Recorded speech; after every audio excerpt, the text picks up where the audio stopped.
Hi, welcome to Cubs and Culture for February 28th for 2018. I can't believe I've been doing this for 2 months. Huzzah, really awesome. Anyway, the Cubs played today. They won 7-5? Yeah, 7-5 over the A's. Again, the score doesn't really matter. Hendricks tossed 2 innings. He did give up a 2-run homer, but it was actually unearned because Albert Moore made a mistake. He looked okay today. His velocity seemed normal, which was good because he kind of lost 2 miles per hour last year. Velocity is not the be-all, end-all for pitching, obviously, because Hendricks proves that. When he does better when his fastball sits 89 as opposed to 87, because of the split between the 86 changeup. Anyway,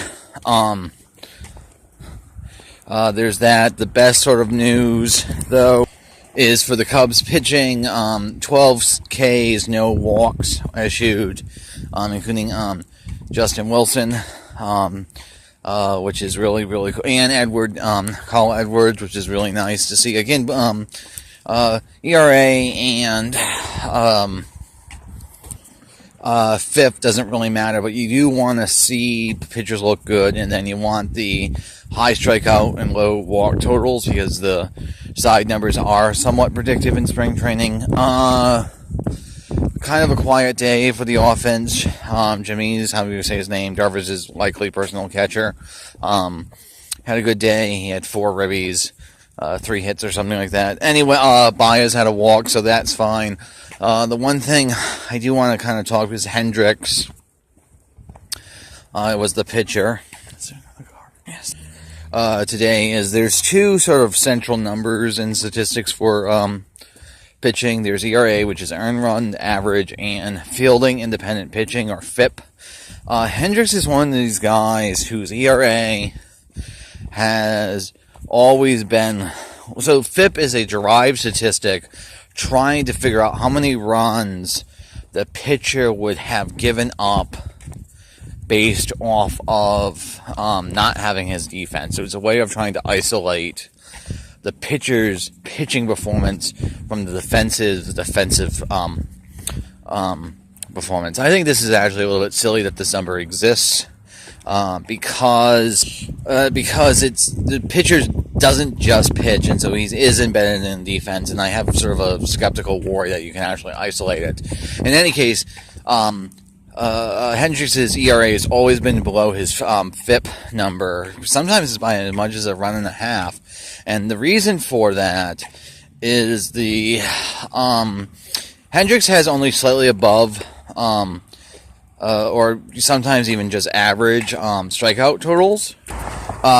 Strikeout totals are about league average or slightly above. Some games he really dials it up. Because what he does is he manages contact, so he tends to create like a little bit like a knuckleballer, just a bunch of bad, junky contact. Now, allegedly, if you look at the statistics as a whole,